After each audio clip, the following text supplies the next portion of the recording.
Bem-vindo ao INCOR Talks, o podcast do INCOR HCFM USP. Olá, meu nome é Fabrício Dinato, sou médico assistente da Unidade Cirúrgica de Cardiopatias Valvares do INCOR e hoje nós vamos conversar sobre os aspectos da cirurgia nos pacientes com insuficiência mitral importante e degenerativa. Para isso, hoje nós temos a presença do professor Pablo Pomerantseff, chefe da Unidade Cirúrgica de Cardiopatias Valvares do INCOR e uma das maiores referências em cirurgia de plástica da válvula mitral. Primeiramente, queria agradecer ao professor por ter aceitado participar desse projeto. Professor, atualmente, a cirurgia de plástica da válvula mitral, quando possível, ela é considerada a técnica de escolha para o tratamento cirúrgico dos pacientes com insuficiência mitral importante degenerativa. Quais as vantagens da plástica ao invés da troca valvar para esses pacientes? Primeiramente, agradeço ao Dr. Fabrício Dinato, um dos grandes cirurgiões dessa nova geração aqui do INCOR. É uma honra ser entrevistado pelo Dr. Fabrício. Muito bem. A plástica de mitral é sempre a melhor opção, desde que possível. Já dizia Randolph Chitwood que devemos salvar as válvulas e não condená-las. Evidentemente, desde que possível, o que significa? Tem que ter uma cúspide anterior pliable, uma cúspide anterior flexível para que possamos deixar a válvula. A partir de uma cúspide flexível, podemos tentar várias técnicas para conservar a mitral. Evidentemente, que quem quer fazer uma plástica, Dr. Fabrício, tem que conhecer muito bem a anatomia. Muito resumidamente, primeiro, uma curiosidade, a mitral se chamava atroventricular sinistra. Os anatomistas designavam assim a mitral. E a Andrés Vesalius, que estava na Praça Grande de Bruxelas, no laboratório, viu passar uma procissão, na frente da procissão o bispo, e na cabeça do bispo a mitra. E a partir daí a válvula chamou mitralis, se chamou mitral. Então, esta mitral que nós vemos de frente, ela é exatamente o chapéu do bispo. E detalhes anatômicos são fundamentais e o cirurgião tem que conhecer perfeitamente a anatomia. Então, saber que no anel anterior é mais fibroso, que nós temos 2 trígonos fibrosos, portanto, a porção anterior do anel dilata menos. Temos 2 cúspides. Cúspide anterior é um velo trapezoidal que está inserido na junção mitro-aórtica, ali no anel fibroso.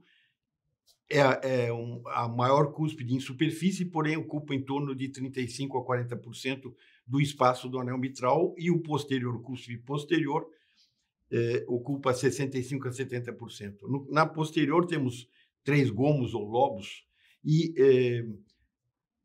é muito importante identificar a zona rugosa e a zona clara nas cúspides da mitral. Cúspides, a gente fala em cúspides quando são válvulas atroventriculares. Nas válvulas aórtica e pulmonar, a gente fala em válvulas. Cúspides, atroventricular esquerda e direita, mitral e tricúspide. Muito bem. Onde as cordas tendidas se inserem é a zona rugosa. Na mitral temos em torno de 25 cordas tendíneas, sendo 9 anterior, 2 de reforço maior, e 12 posteriores e 2 comissurais. O encontro da cúspide anterior com a posterior são chamadas comissuras, e ali também existe um tecido em torno de 4 a 5 milímetros, que é chamado de cúspide comissural. Então, muito rapidamente, as cordas podem ser...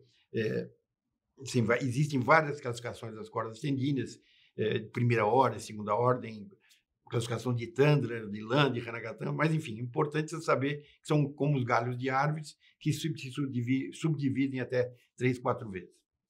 Perfeito, professor.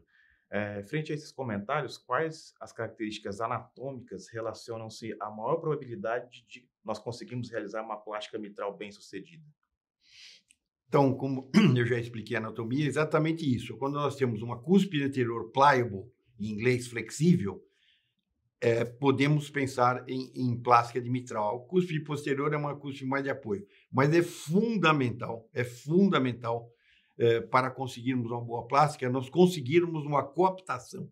Nós nascemos com a coaptação de 4 a 6 milímetros, em torno de 6 milímetros da cúspide anterior na posterior.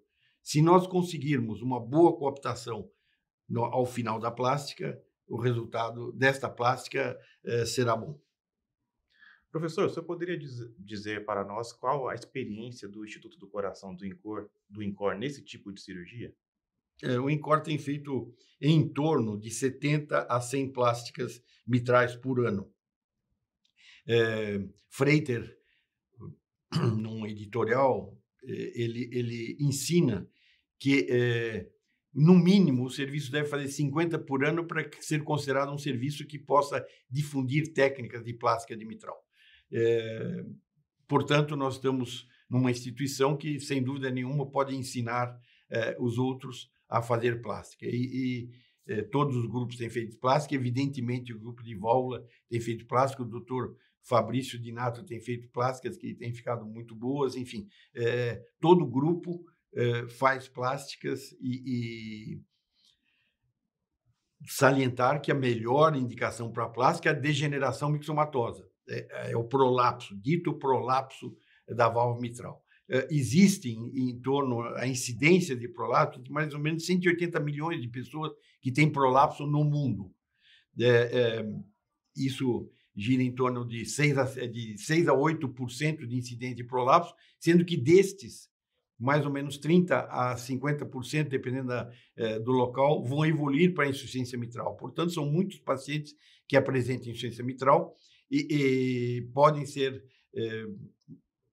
contemplados com uma plástica que, evidentemente, ficando boa, o exame da válvula mitral é fundamental no início do procedimento. Então, um exame detalhado nos permite avaliar se a plástica vai ficar boa.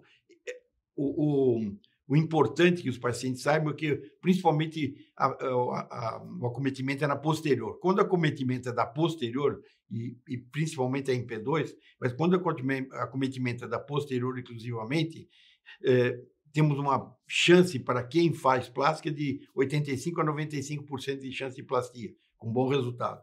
Quando é anterior, é menos, 60%. Quando existe ruptura de corda, alongamento de corda posterior, é menos, é em torno de 60%. Perfeito.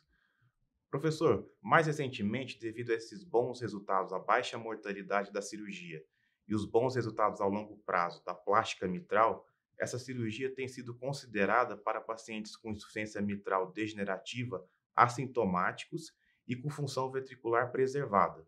Nas condições do risco cirúrgico ser baixo, a probabilidade da plástica ter um sucesso de mais de 95% e a cirurgia ser realizada num centro de excelência.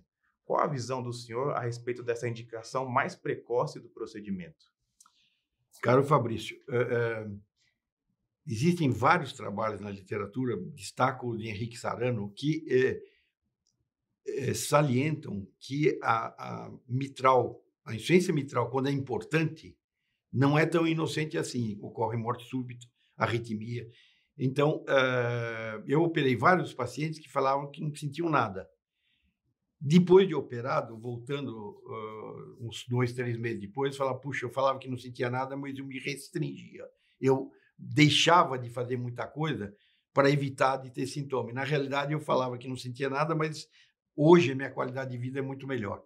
Então, sim, desde que a insuficiência mitral seja importante, sim, tem indicação num centro que tenha bons resultados. Aqui no INCOR, nos últimos 5 anos, foi perdido um paciente que foi feito plástica de mitral, que é um paciente que veio com choque séptico. Foi feita a plástica, mas ele não faleceu disso. Então, o resultado tem sido muito bom. Evidentemente que a plástica mitral tem que ser feito acompanhado com eco esofágico intraoperatório, como o senhor sabe muito bem.